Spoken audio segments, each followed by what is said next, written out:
Hey guys, Dr. Axe here. I'm founder of draxe.com, one of the largest natural health websites in the world. And one of the most common questions I've been getting on my Facebook page as well as my webpage recently is people have been asking, Dr. Axe, is coffee good for me or is coffee good for you? And the answer is yes and no. There's a lot of research actually that's been coming out on coffee, and coffee is one of the most popular beverages around the world today. But let me first talk about why coffee can be good for you, and then also why it can be bad for you. For starters, one of the biggest reasons why coffee is beneficial is because it contains massive amounts of antioxidants. And you know, one of the things that we're exposed to all around the world today is large levels of toxicity. And so antioxidants can really help and slow the aging process. They can help protect your cells against free radical damage. And coffee is actually one of the 5 highest foods in antioxidants in the world today. So again, coffee, incredible in terms of its antioxidants. Also, coffee increases circulation and can stimulate the liver. So it can actually has maybe some supportive benefits for the liver, increases circulation. It's been shown to improve overall exercise. It's been shown to increase blood flow to the brain. So for those reasons, because of the massive amount of antioxidants and the increase in circulation, that's where the benefits of coffee come from.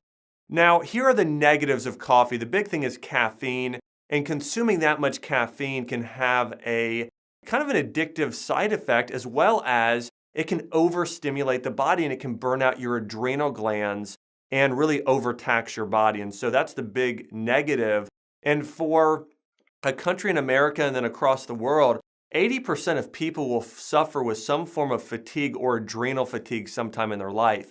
And because of that, if somebody is struggling with fatigue on a regular basis or has thyroid issues, adrenal issues, or hormonal issues, for that reason, I do not recommend those people consume coffee because of all of the caffeine that you're going to find there. And again, that caffeine is really the main issue with coffee, is that it will burn out your adrenal glands. And think about this.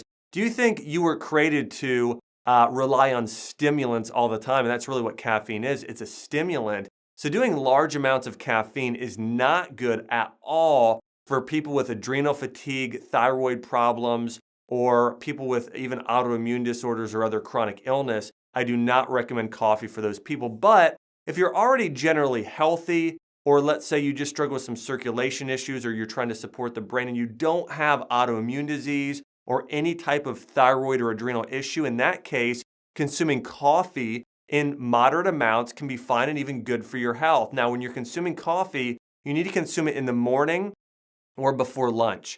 Because what happens if you start drinking it in the afternoon or especially in the evening, the life of coffee and the caffeine and how long it will affect your body can be around 12 hours. And so if you're consuming it in the afternoon, it can definitely affect your sleep cycle that night. And not just you falling asleep, but your overall quality of sleep while you're trying to sleep that night. So again, is coffee good? Is it bad? You know, the truth is coffee, it just really depends on your body. It depends on if you have one of these conditions.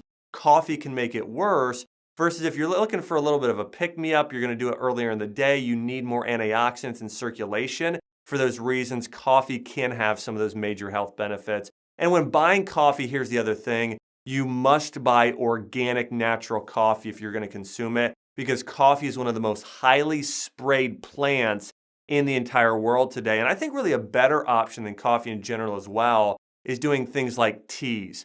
Matcha green tea, an amazing superfood that has about 1/3 the amount of caffeine as coffee. Also, white tea, rooibos tea, oolong tea. These are good teas as well that you may consider adding in, and most of those have about 1/3 the amount of caffeine. So you could consume a couple cups a day, and you're actually going to be getting more benefits. And so that's what I would recommend overall. If you want to just get a little bit of caffeine and support your organs as well, then again, switching over to tea is your best option. But I know there's a lot of coffee lovers out there. So again, if your body does well with coffee, you do it earlier in the day, and you do an organic brand, I think you're good to do coffee. But for other people, doing some herbal tea